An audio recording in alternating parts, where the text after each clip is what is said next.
First thing on the agenda is the September meeting minutes.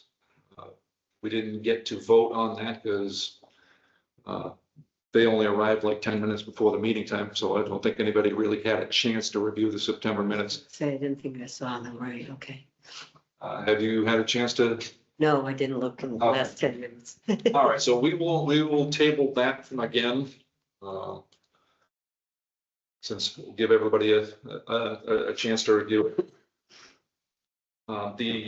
The next item on the agenda is other town committee liaisons. And before you checked in, Killian, we were talking about a lady named Sabine St. Pierre. She's the chair of the or secretary or something in the Lake Maspinock Preservation Association.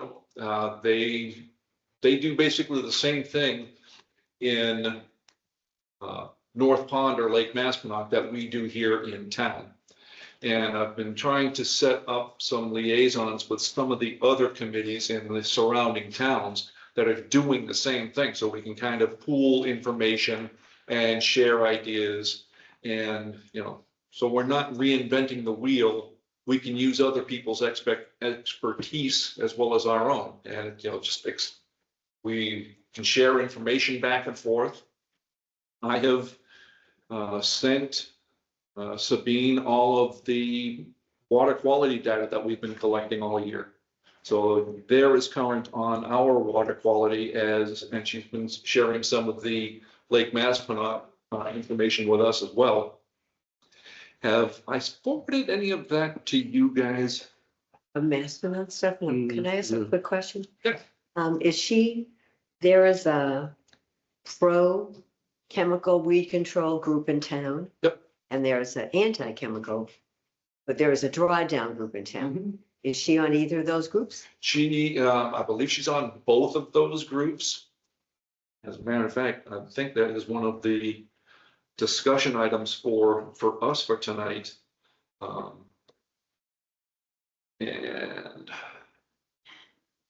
And yeah, as part of this discussion, one of the issues that we have with Pratt is we do not have the ability to draw the pond down much more than it already is.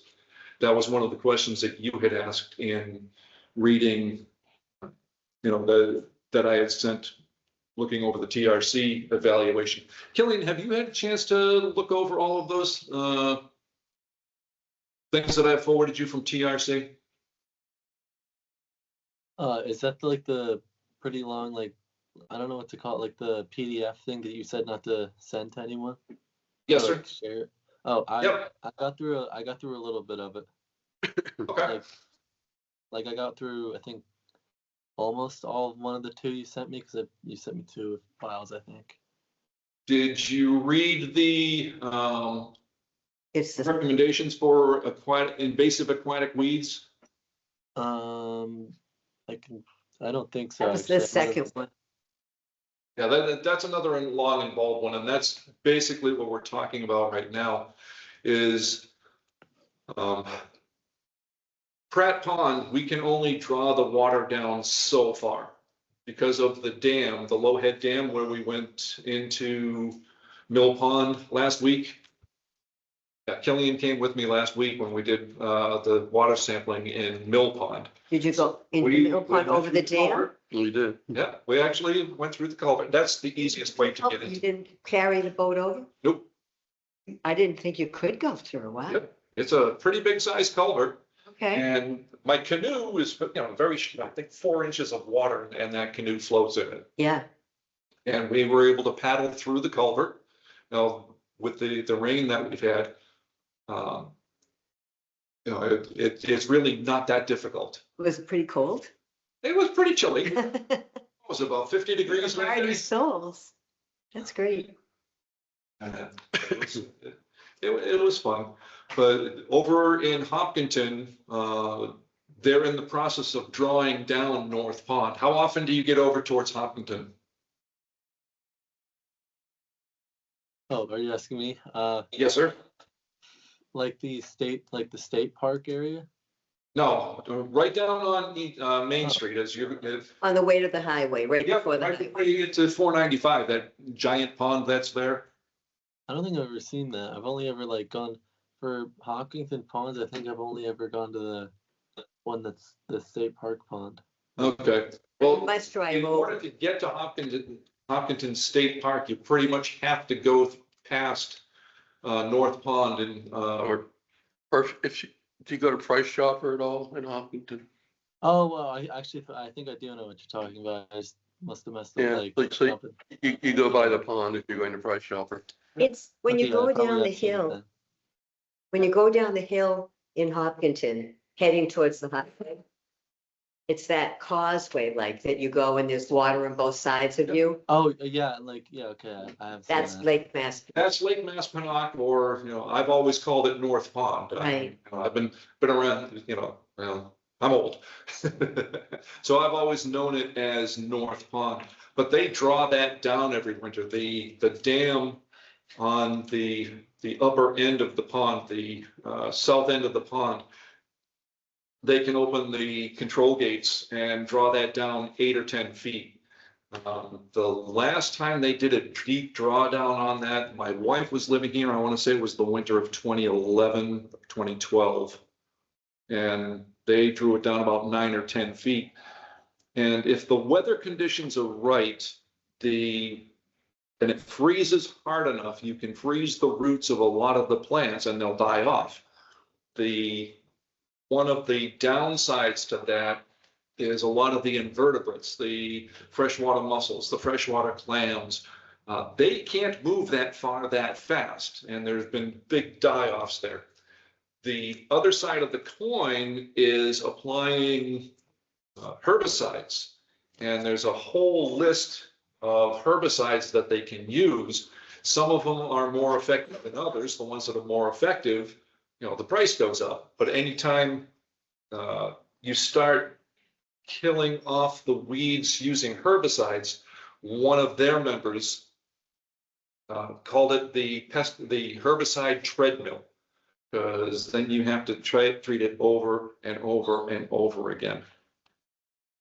There's also the hand picking or the machine Yep. picking. So there was and when you get to that second report, there's many different possibilities. Yep, I read all of those, and everything is, everything comes with a cost. And when we present this, TRC's final product to the town with the recommendations, what do we as a committee think is going to be the best course of action as far as the invasive weed control?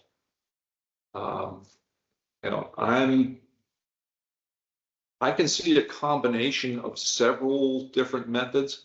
I forget what they called it, the hand harvesting. Dash. Oh, the dash, that was it, thank you. That's probably very labor intensive. Action or something. Probably really expensive. Unless we did. And we were gonna get the volunteers to come out and help, pull weeds. Well, maybe my Thursday group, we could do some. We are swimmers. We're all swimmers. That's interesting. Would they be interested in going into that inlet pond? And I bet Marcella would. I don't know who that is. It's Bill's wife. Ah, okay. We were talking earlier before. If it wasn't going to tangle our legs in it, And it's a very soft bottom back there. So, there's a lot of variables in there. I don't know how. I've taken a canoe paddle. You're talking maybe 2 feet of water in that inlet cove. And then there's probably 2 feet of very soft silt and muck in there. You've gone there. And one of the variables is probably this big in the diameter. It's called a snapping turtle. Oh, yeah, there are some big snappers back there. I have seen them. Yeah. So They might not like it if we visited their home. well, and They probably wouldn't like if we threw herbicides on them either. I don't think it would bother the turtles that much. But Mike and I were talking about that earlier, the TRC report, and they showed the heavy infestation in that inlet cove in Pratt, because it's bright red.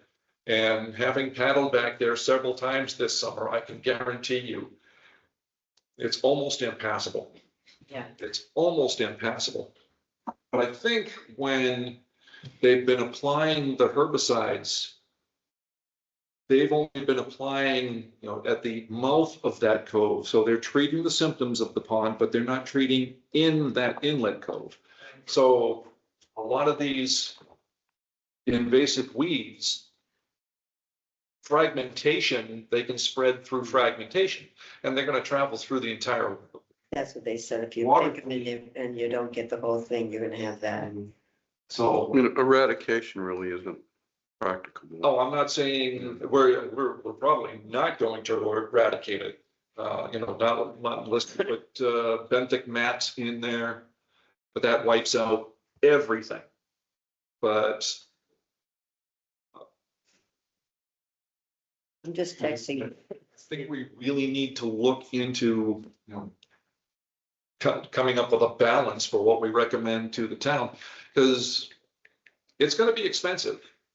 And I think they need to concentrate more on the source of where some of these are coming from. And I think That's a good long-term plan, better for long-term planning. And Bill will know what the costs are. Yep. We can find them all. that's why I was hoping he was going to be here this evening. I'm texting or I'm writing to see if sometimes he might forget.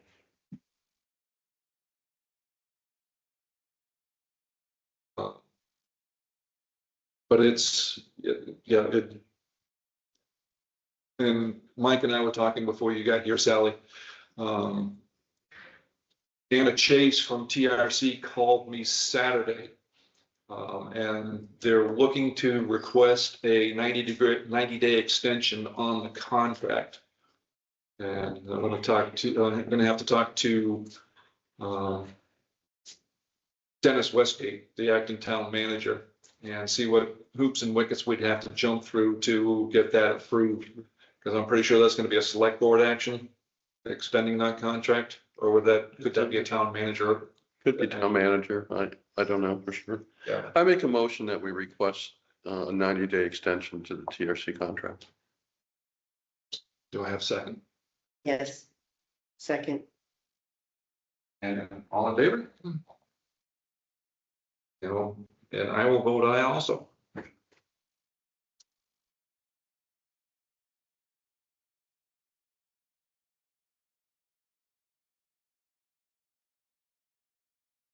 Okay, committee action. The next item, unless we want to continue to talk about aquatic weeds, but I think we need to wait until we get that final report from TRC. So when does the 90 days extended to? When was supposed to be due? I believe November 30th. So Okay. 90 days would give us till the end of February. And I mean, plenty of time. I'll check on that. It might be the end of February, it might be the end of March. But they want to give us a good product rather than just something that, Right. hey, we finished right in time. Do we ever have a discussion with them?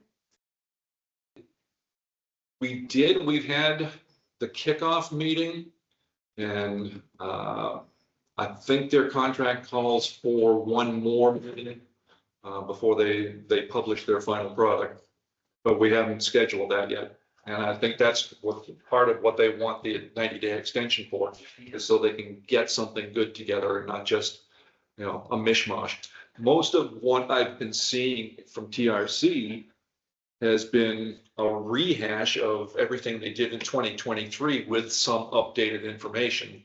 And they've added in drips and drabs of what we've sent them. Right. And it's long and it's wordy and it's verbose, but it's what you get when you hire contractors. And in terms of all the different options for weed control, it's a standard with this process, it's standards. It's just, that's cut and paste pretty much. Yeah, pretty much. They do have little personalizing it too. And I know you're not a huge fan of using herbicides to control the aquatic weeds. But the drawdown option, we just don't have that. And maybe some elements of Dash might work. Yeah. You know. So I don't know if anybody would be, happy with benthic mats. No, they were very negative on that. Yeah, because, I agree with you. And I don't think I would recommend it either. Yeah. Maybe for small areas, but for large scale weed control, yeah. And I think realistically, their only recommendation from Mill is dredging. And that was one of the things I was hoping that Bill would show up tonight. Because we have no bathymetry that I'm able to find on Mill Pond. And I wonder if somewhere in DPW's records, there's anything. I doubt if any exists, but we know it's pretty shallow. And, What surprised me was as you're going along the eastern shore over towards Fin and Feather, I did find a couple of 8-foot spots in there. So there's some sort of the old river channel. channel that ran through Mill that has some deep water for the most part, 3, 4, 5 feet of water is it. It's a very shallow pond, but I haven't looked at the alternatives yet, but one alternative for Mill Pond should be dam removal. and We should ask them for that. If it's not in. Ask them to comment. I think something tells me that I think they floated that also. Mhm. If my memory serves me right, that I did, but, No, anyway, just, they haven't done it, Yeah. it should be added. and about how many years would it take to get that project off the ground? I know that, Dam removal? yeah. Because I know Well- that there's gotta be, I'd say at least 5 years, because assuming you'd get some grants to Mhm. pay for it, and then, let's say you get a grant, and then the first thing to do is a couple of years for design. Yep. You'd hire an engineering firm to do design, it's probably a couple of years. And then you put it out to bid, by the time you get it awarded, that's probably another year. And then to do the work is probably, maybe 2 years, so Okay. I'd say 5 years, 5 if you started today. So the benefit of taking the dam down, have better water flow, what would be the impact on each of the ponds? Right now, because of the old Grist Mill Dam, that's right there at 140. Mill Pond is silting in. And Is- eventually it's silting in as Building. silting, yep. And eventually it's going to become a swamp and then a wetland. There'll always be water flowing through there, but the pond itself will eventually become a meadow. Well, from just observation, and I don't know what the reason is for it. I know what I think the reason is for it. It was practically filled in 2 years ago, and now it's not anymore. So this is, I think, coincidental when we changed herbicide companies, and they've been, what I would tell you is the weeds that we see when we swim that are in the direction of the dam Yeah. never come as far out as it's like, oh, we could swim, oh, we're still swimming, oh my gosh, we haven't got to it yet, because they were so much further out, so I think they're just putting a lot more in there.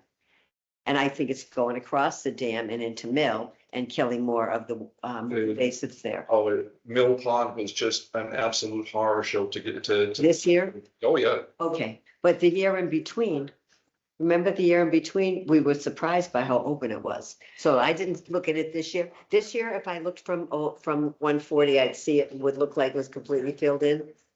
And it was, I would say 90% weed cover, all, in the middle of summer. It was very different, even in my canoe, which has a very shallow draft, doesn't, 3 inches of water and I can go. It was tough to get through to the sample site. There are some photographs from above in the summer between, I guess, 2024. We should try and see if we can see them, so we can see the progression. And Yeah, I think so. yeah, the fan wort bloom this year was, boy, did I have a bumper crop this year. Both in the Inlet Cove into Pratt and in Mill Pond. It was flowers about this far above the water surface, but it was just A mat. it was a Carpet. carpet. Yeah, we haven't talked about algae too. We have a lot to talk about algae, I think. Oh, guess what's next on the agenda? I have nightmares about algae now. That is honestly the next item on the agenda is the HABs protocol, the hazardous algae blooms. The Cillian, is Cillian or Killian? Killian? Killian. It's Killian, yeah. Yeah. Do you know the background of what's happening with algae in Pratt Pond? Like the cyanobacteria stuff, or like Yep. the blooms. Yep. Right, that we thought we had a bloom, but by the time we tested, we couldn't see it, but then there was a big breakup of the mat, and now deep testing tells that there probably is algae down there. Yeah. Well, we know there's algae down there. Right. Well, algae in a pond is a normal thing. It's the problem of how much, Yes. right, and what kind. And when Anna called me Saturday, I asked her I asked her specifically because we started talking about the cyanobacteria. She's really interested in it. So that's what they were looking for, our data, which I sent her this morning. Is Sabine looking at algae and are they going as deep in Maspinock as we're going and finding mats? That I do not know. Their testing is pretty much restricted almost to what our Board of Health does over at. Oh, so they're not doing what we do. Okay. So, yeah, they're not doing the intensive water sampling that we're doing. So, but they're looking for cyanobacteria blooms, but I don't think they've got anybody doing the water testing like we do. Okay. I really don't. But TRC was very interested in getting our data on what we have found. And the question that I had for her revolved around the mat breaking up in, was it August that we saw that? And she's pretty convinced that,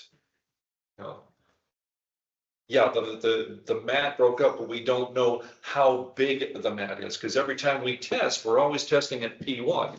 We're not doing, we're not. Find that P2 too.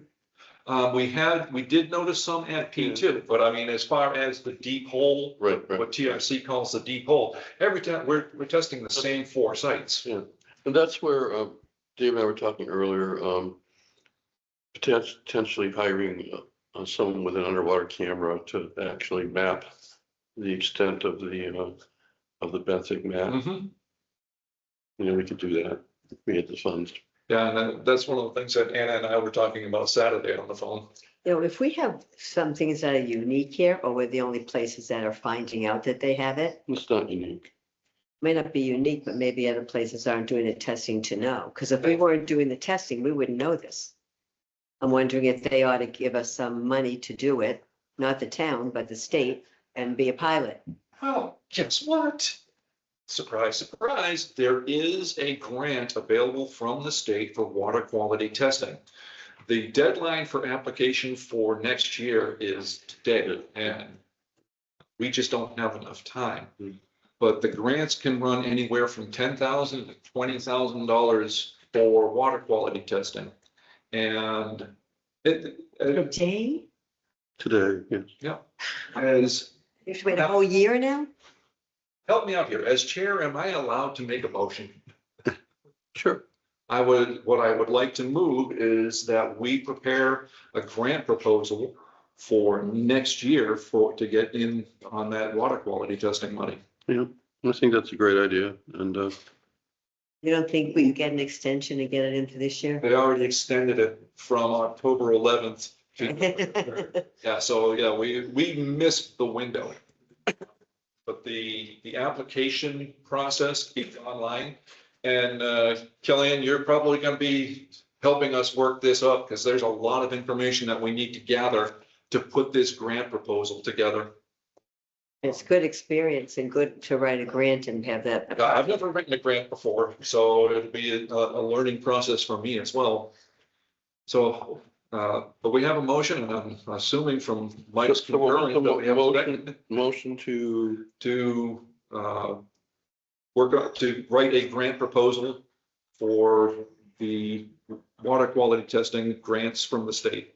Is it EPA, DEP? I think it's DEP so in 2026. for 2026, We correct? have, that's where we have our air quality monitor grants through, is DEP. I'll second that. Okay. I have a motion and a second. All in favor? Aye. Motion carried unanimously, board action. So sharpen your pencils, Gillian, we're gonna do some writing. We've got some time to learn how to do, how to do this and what they're looking for. Like I said, I have never written one, so you and I are gonna be learning together, brother. I wonder if they didn't get any and that's why they extended it. And I wonder if they still don't have any. That's entirely possible. That is entirely possible. But,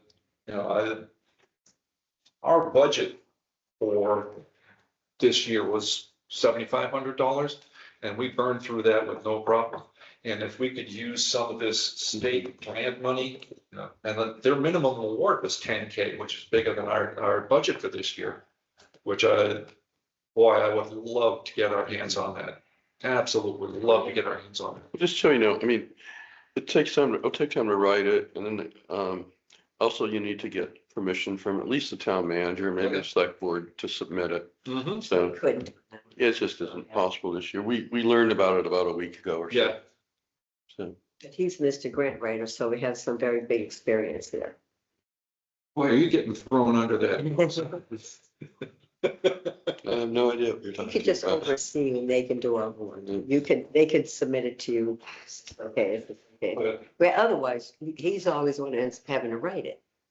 So he's not getting thrown under the bus, because it sounds like some other people are gonna write it. Yeah, but I think that would be a really good thing. The other thing in relation to the cyanobacteria, and we touched on this over a couple of meetings, is we can get the rapid test kits. And the trepidation I have about the test kits, it will tell you if, yes, there are cyanotoxins or no, but it doesn't give you quantitative data. It doesn't tell you how many cells per milliliter and, But there was a rapid test that gave you quantitative data. It doesn't give you quantitative data for cells, it will give you quantitative data for the concentration of the toxin. Not the number of cells, but yeah, whether or not, what percentage of, if the cyanotoxin level is here and the cutoff is here, then you're good. So again, that's just telling you if it's there. or yeah, not. Yeah. and that's what we did. We spent a bunch of money last couple months ago to have a lab test one sample from Kiwanis Beach, right just after the floating. It was when they closed it, right after they closed it. Right. So it was just right after Dave saw the mat floating. But the levels were low. Mhm. They were very low. But that's definitely not the way you want to go, because it's expensive, and we had to ship the samples all the way off to the West Coast, which was very expensive. And so I think we're better off, getting these test strips.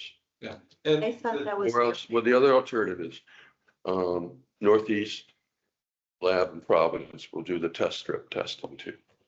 okay. I thought that Diane and the Department of Public Health would only accept that lab in Washington State. I So. don't even No, that, I don't even know if they know that exists. Yeah, I looked it up and remember she asked you, what did you use? And you said that, and she said, yeah, that's the one they say. yeah, but I think Northeast is down in Providence. That's the one that the town sends their Exactly. samples. Yeah, yeah. The beauty of the rapid tests is they're like $25 a test. And if we, say something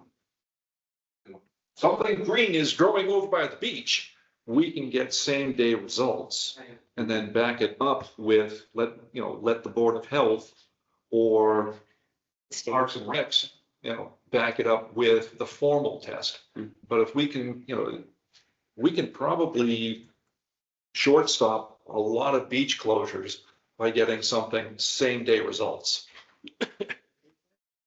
And, Well, ideally, just a scenario where you get that little bit of a bloom, surface bloom. Mhm. Everyone goes, and then, Yep. and that has been disappearing approximately in a day or two, yeah, right? So then what we could do is, as soon as it disappears, take a sample, using the test strips. And if it was, if the levels were low, cyanotoxins levels were low, then I think you could make the case to Board of Health, it's okay to open the beach. The bloom's gone, and then the water contains low levels of toxins. I think that should do it. Okay, but what, okay, so I'm just going back to last summer. Someone saw the bloom. By the time you got there in the afternoon, you couldn't see it anymore. Why wouldn't we do it right away then? Or as soon as humanly possible? Well, at that time, then the protocol was, okay, they saw the bloom, they closed the beach, and then they wait a couple days for the state to come in. the state to come and take a sample, and then the sample goes to Providence, Northeast. Takes a few days Northeast to get the data back. And so you've lost about a week, Right, at least, through that process. And then the protocol is, assuming it's negative, assuming that first test is negative, then the protocol is wait another 7 week days. and do it right. again.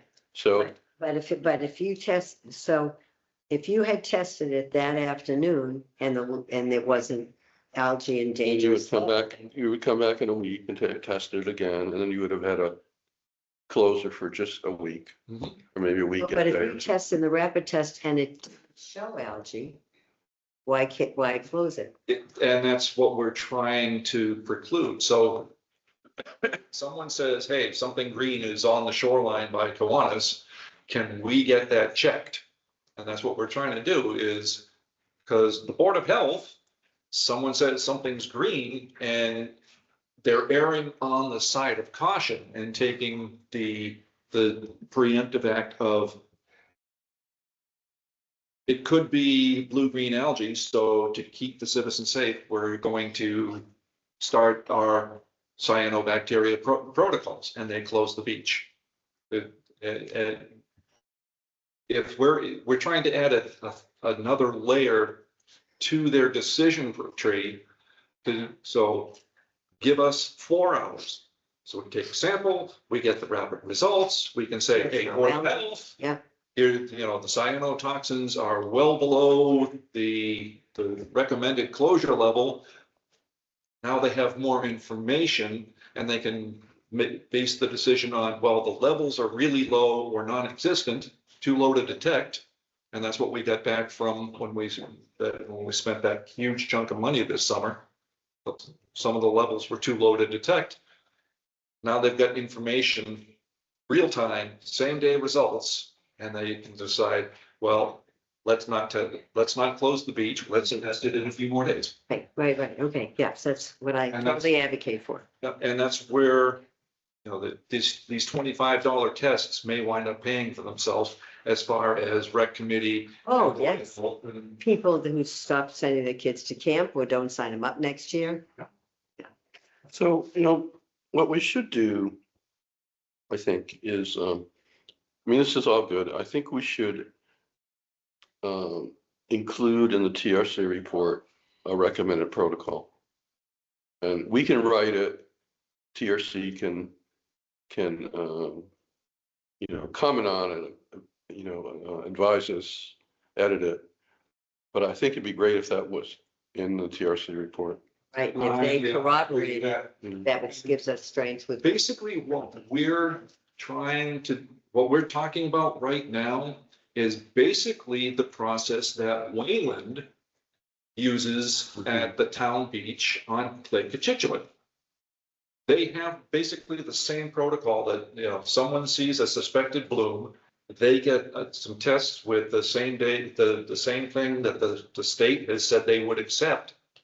Now, if we can get our Board of Health to buy into that, and I can see where Mike's going with that suggestion, we get TRC to include Right, support it also, yeah, be the great. Upton specific version of Wayland's. Again, we don't have to reinvent the wheel.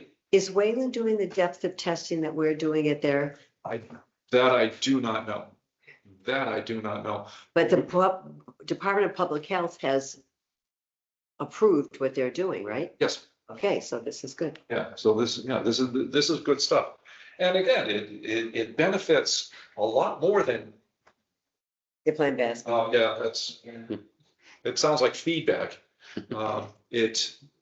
It benefits more than just us, but, you know, and this is where some of the cost sharing should come from. And I'll forward Sally's email too when I can actually get on email, because she talks about getting the Board of Health and the Rec Committee to support financially some of these other testing, like we're doing the rapid testing, same day stuff. I agree with her. Her take is that our budget should be getting this information and providing the information to the town. But for the testing that's going to benefit Board of Health, Rec Committee, they should be, they should have some skin in the game. And I agree with that. There's gonna be somebody new coming on the Board of Health, you know that, right? Yes, Diane is retiring at the end of the month. Diane's retiring at the end of the month. So. And I like that idea, Mike, of getting, of incorporating that into TRC's report.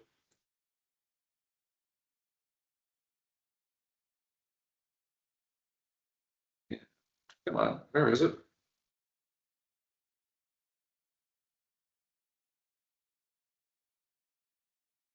Oh, there it is. Okay. TRC drafts is the next item on the agenda. So let me back up a little bit, back to the they call those, the HABs and cyanobacteria. Sally recommends that we try and get a joint meeting together with RecCom, us, and Board of Health to discuss this. And I think we should do that before next season really opens up. We have the luxury right now because we're going into the winter months. And we can get our protocol in place, or at least roughed out before we lay it on the laps of the Rec Committee and the Board of Health. But I think we should try and get a joint meeting between us and the Board of Health and the Rec Committee to try and get their buy-in to the protocols as well. And it may take some discussion, and if there's any asks for next May at town meeting, we're gonna need to have this done by like February or Oh, yeah. March. So we have the luxury right now of a little bit of time. Yeah, Time but it'll fly, flies when you're having fun. it'll fly, yeah. You'll be here before you know it. So the TRC drafts, they're still coming in, and I think we've already beat that around about as much as we need to. The last item I have on the agenda, Can I add one thing about TRC? sorry, Can I add one thing about the TRC report? please. I just want, it has actually to do with recreation. I'd like us to, and this is almost kind of a selfish request, in a way. But it's possible to install these kayak docks, which basically allow older people, let's just put it that way, to access the pond with kayaks and get in and out of a kayak. And I'd like to include, that as just as a suggestion in the TRC. Yeah, report. I know the docks you're talking about. There's one over on White Pond on the Assabet River. I think it's up in Hudson. Okay, I know exactly what you're talking about, that you can, yeah, the slide right in Slide there right and in. it's not gonna be. yeah. Yeah.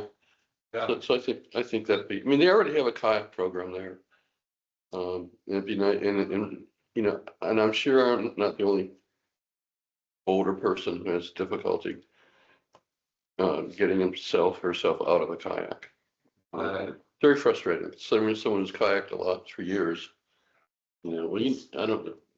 You know, the only way I'd get out of a kayak by myself is to flop over Do an Eskimo roll in shallow water. and get wet. You know, it's not fun. So but I'm not sure there's other people with that. And, That's a great idea. yeah. The other thing that was in the report was they said that the decline for boats, the asphalts Mhm. created a lip and they want us to extend. Yep. Can go in further and we won't have that in the barrier in the way. And their only recommendation as far as ADA compliance was pretty much over at Kiwanis. And just, piggybacking on your idea, where do you envision would be the best spot for that kayak? It'd probably be a kayak. Because, well, the camp, they have the kayaks over there. Yeah. And that, Yeah. yeah, that kind of seems logical to me, then have it over Kiwanis. And That's the area. the other thing that, I don't know if that, is to consider maybe some accessible fishing platforms. Now, you remember Ken Picard, right? He was a selectman maybe 15 years ago now. And, yes, right. Anyway, he actually came up with proposals for some accessible platforms, and there's a permit application that was made to the Conservation Commission at that time. I have to dig up that file Okay. and see exactly where he proposed to put them, and it ended up not going anywhere. He pulled it. He pulled the permit request. Well, I can But- tell you that Hopkinton just put one in over next to their launch ramp over on Mass. Oh, we should go look at it. Take some pictures of it or something. Area on Sandy Beach.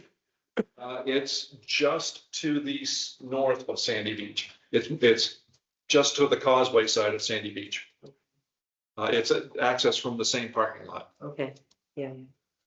and they just put in ADAs. So it's Lake Maspinock, Sandy Beach.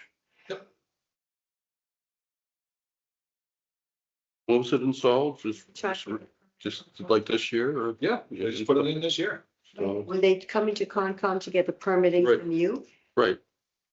But I think the card found out it was too expensive and backed out. It would have been essentially CPA funding, but he just Seemed to be grant funding for ADA stuff. It probably is. yeah. I'll reach mean, out to Sabine and see if she has any knowledge on And that. there's a state program that, I think there was an article in, Mass Fish and Wildlife Magazine last year, and I copied it, and I think we have it. I can send it again to you folks. Okay. But there's a state program that actually installs these. I mean, Ringing a bell. they actually do the work. I mean, the contracting and all that. Yeah. So, Now, I think we had talked about this about a year ago. When Gary was still on the committee. Because I remember this was a topic of conversation a while ago. And we were talking about where to put it and I would think we were talking about putting it over by the boat dock. well, yeah. By the boat ramp. Oh, I thought we also talked about Kiwanis, but I don't know, Yeah. where would it be? It maybe could go several different places. Mhm. But it's gonna be a place that's accessible, through vehicles. You might need to have a path, like a Yep. asphalt path. And then it has to be a place where there are fish. Yes, yeah, You know, that would be helpful. in- And that's, you know, where you're likely to get kept, or you might even, for example, create some better fish habitat, like if it's, you know, throws you some brush boulders, piles. right? boulders in the water to provide cover, The, that kind of thing. I think the difficulty with putting it by the launch ramp was that there's no parking. So that's what kind of squashes that. And TRC did mention that in one of their, And I think Ken's old proposal actually had some along the cemetery shoreline too. I'll have our staff pull that out permit and see exactly what he proposed. The cemetery shoreline, like where there's a few little places that people go in to fish there. Yeah, Yeah. I think, again, this was like probably 15 years ago. yeah, I think the only viable spot over there as far as how steep the bank is and being able to get, wheelchairs and things like that, access to that dock would be right about where Perch Rock is. That's where you guys swim off of, isn't it? Yeah, for years, yeah. Past First Rock, it's very steep It's now very steep. yeah. and eroded. And so that's one of the reasons I stopped. And also when we started all swimming together, it didn't seem like a good idea. So we've been swimming Perch Rock less. And that was one of the other things that TRC mentioned, The particularly erosion. around the back of the cemetery. And Bill Taylor had commented that he thought that the Cemetery Commission and DPW would have some input on that, but it's been kind of radio silent, so I'll have to twig Bill and get his.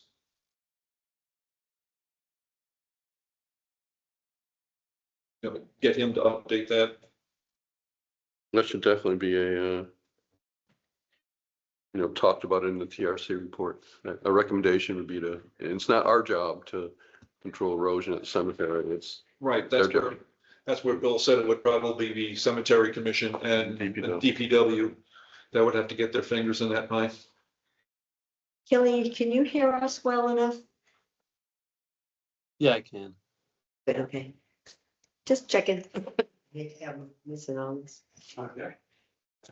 The last item that I have on the agenda for tonight is next year's budget. We got a lot of testing done this year on the $75 budget that we had. And there were a couple of unexpected tests that we wound up doing just because, well, we had the HABs, we had the MAD breakup, and What's HABs? hazardous algal bloom, I forget what the S stands for. It's a hazardous algal bloom. And You didn't have an hazard algal bloom. We didn't have an algal bloom as far as we know. Yeah, we did. Testing that showed it. Well, we had, Well, we had very low levels. until the mat broke up. yeah, And then we had one of the samples that came back in had over 2 million cells. per That was what milliliter. that was. Yeah. It's from the mat breakup. So- So and that was 2 days before Kiwanis was going to be closed for the season anyway. And so just for example, Lori, if somebody was swimming across the pond from Perch Rock, I don't know who would do that, but let's say someone did that. And they were going along and they swallowed, a little like 2-inch by 2-inch square of mat. That would not be good. I was very careful once we had the algal bloom to keep my mouth closed while I was swimming and swam very little. but that mat breakup was That was impressive. absolutely That incredible. was something else.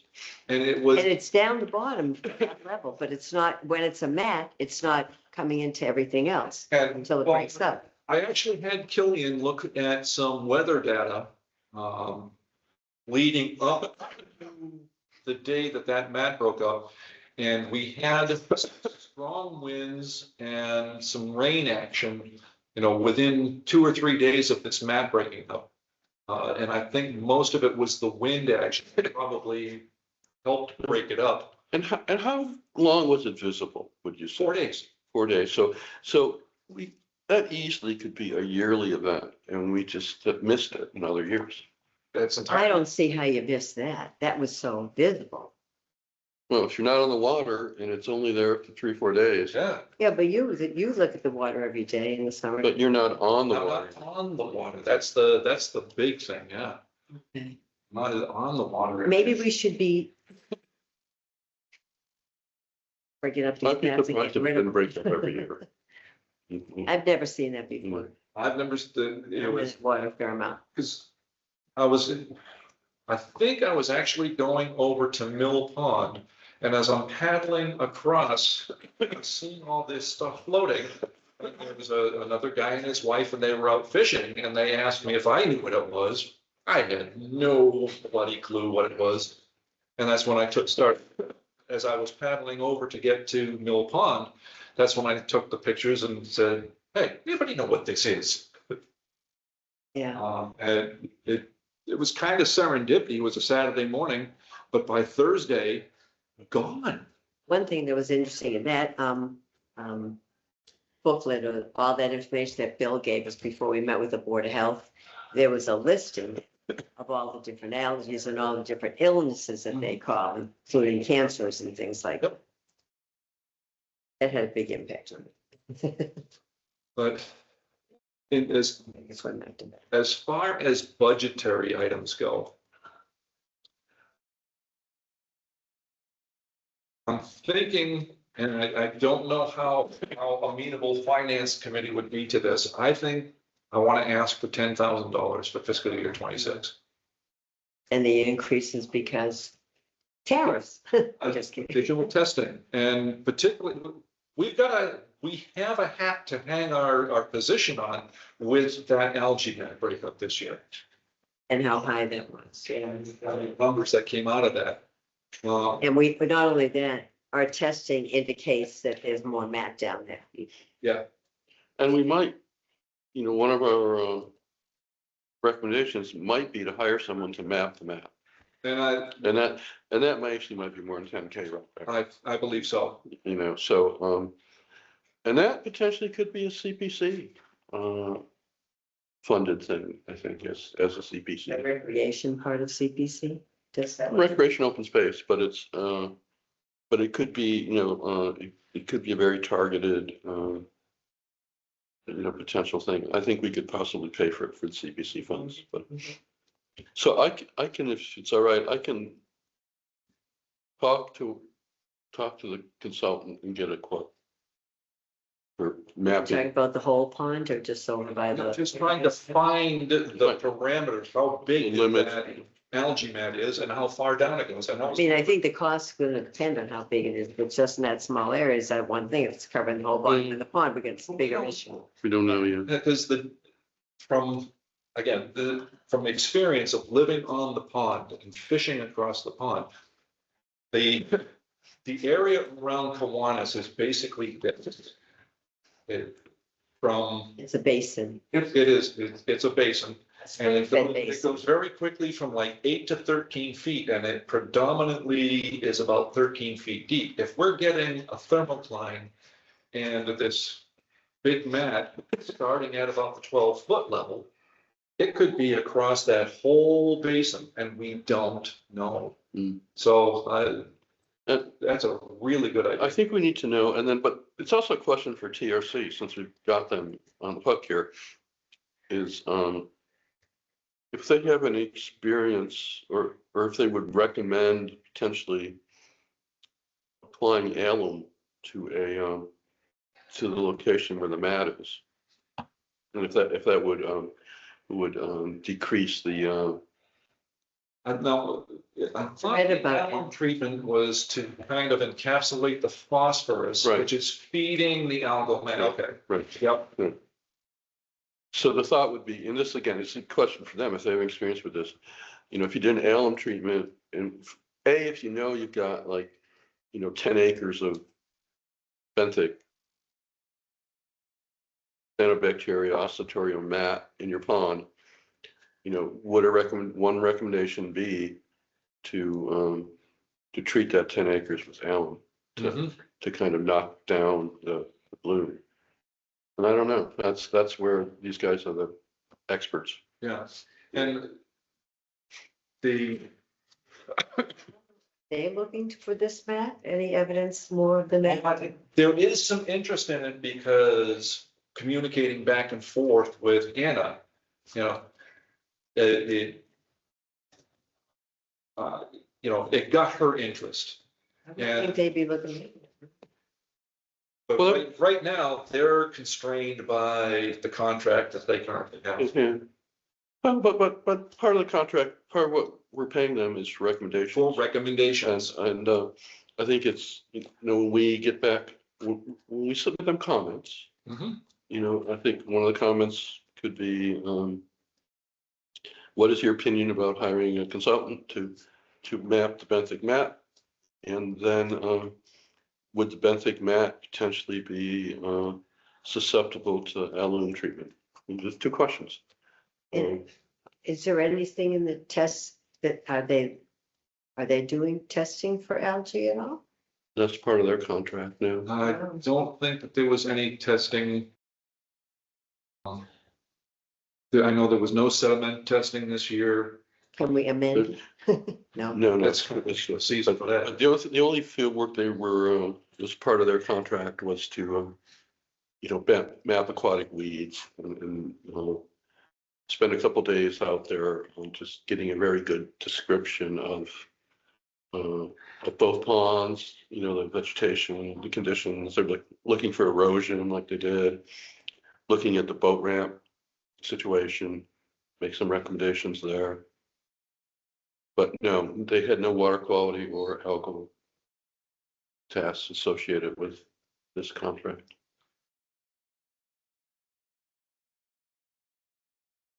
What they did in 2023 was pure baseline stuff, you know, sediment testing and water quality testing. And we've taken it further Yeah. and probably done a better job, I think. You know, to tell you the truth, you know, with all the time you've put in and the funds we've put in, Mhm. you know, we know a lot more about this pond now than they did after their 1 year. And we know, and now have, you know, we're now getting information from Wildwood. And that goes back to, you know, asking for the budget increase, you know, to continue on testing and maybe expand the testing even more. and because, yeah, and we weren't doing anything around algae when we asked for that money the last We time. didn't, correct. So I think that's a really easy case to be made. Okay. The question is it even enough? It's algae, so we don't know what that involves yet. Yeah, I mean, we know that, I wonder if Wayland's come across that issue. oh. I don't know. I have to go, Anna would know, right? Oh, not Anna, the person at DEP, Mass DEP would. Public Health. yeah. Diane had mentioned something about, I think she's in contact with whoever her counterpart over in Wayland. And I'm trying to think if she said it would be okay for us to, I'll have to pop in and see Diane and ask her, hey, do you mind if we call your friend over there in Wayland? Well, what she probably has some information to share with us. Yeah, well, yeah, it would be good. I would really like to see, you know, we can't dictate to any other town committee, but boy, it would be nice to have them say, hey, lakes and ponds, you got anything you can share with us? Huh? Well, I think they want to meet with us. I think Board of Health and Redcom wants to meet with us. I know Maria does. They were, that would be nice, but I said, I didn't get a whole lot of warm and fuzzies from Board of Health when we first met with them earlier. Right. But I think I think it was a good meeting, and I think I Yeah. feel differently now, and I know Redcom's interested. Oh, yeah, and then, you know, And we're gonna have the support to back us up. yeah, Maybe we meet with Redcom first and then meet with Board of Health. we could do that. We can do that. There's nothing stopping us from proposing those kind of meetings. We're very friendly. And we don't bite too hard. Depends how you do it. And we went in there in that good way. And they had walls up and we were able to, We started making Bring them progress down. towards the end of it, yeah. And that goes back to our testing protocol. Wayland is doing exactly what we're we recommending. had done our homework, yes. Wayland is doing what we're recommending. Okay, anything that we want to discuss? I wonder if at some meeting, we want to have a guest, maybe from Wayland, to zoom in and with us at a meeting and talk a little bit about their experience, if there's anything different. We can invite them. We can have a guest, right? Yeah. Mhm. Well, we had Sabine St. Pierre from the Lake Maspinock Association. She phoned in our last meeting. I couldn't see. I was on, Um, I managed to get into a town meeting, so I think maybe my problem's been resolved. Well, that would be good. That would be really good. Well, I can see you just fine right Yeah. now. I know, but I don't know, are we gonna keep doing this? In person, or we have the option. We can decide if we want to meet in person. We can decide if we want to meet remotely. And as our young protege over here is learning, he can drop in and see and hear everything that's going on, right? Yep, definitely. I just had some problems turning on my camera, but I'm good now. All right, so I didn't get that. Can you say it again? can you repeat that, Killian, please? Sorry, yeah, I said I'll hopefully I can go to like in person next time, but like either way works. So Yeah, this is good. I hope you feel like you can say whatever you want.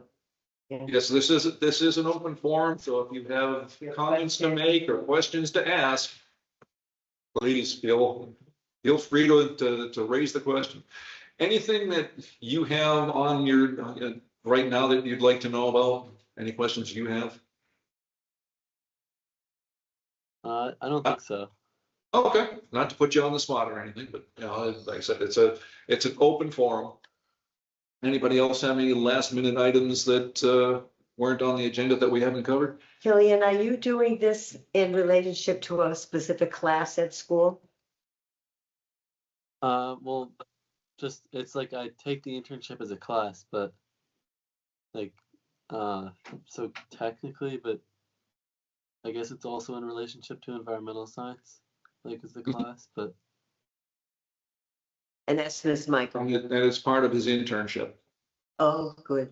That's one of the Yes, one yes. of the basics of his internship is attending committee meetings. Yeah, and have you been bringing kids out to do water quality testing? Have not yet. I think Not since last year.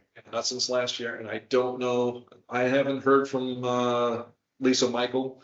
It's probably a spring thing. Yeah. Yeah. That's kind of what I'm thinking. They have to get to that part of the curriculum.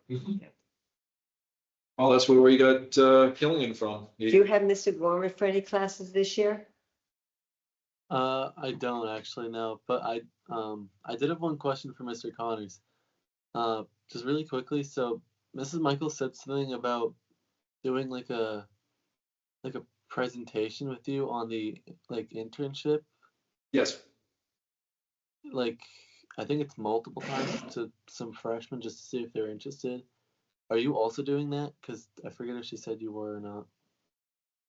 I did get an email from her last week asking if I was available to do that. I have not responded to that yet. I've got some other things going on in my life that are filling my time. But yes, and I know you have an end of year project presentation that you have to do that probably going to use me for show and tell as well. So yeah, that's We want you to come present to the environmental science class now, very soon. soon. Yep. And he, as part of his internship, he has to do an end of year presentation going over it as well. So maybe we should get together and start collaborating on that for Ms. Michael. We'll give you lots of stuff. We'll get you an A.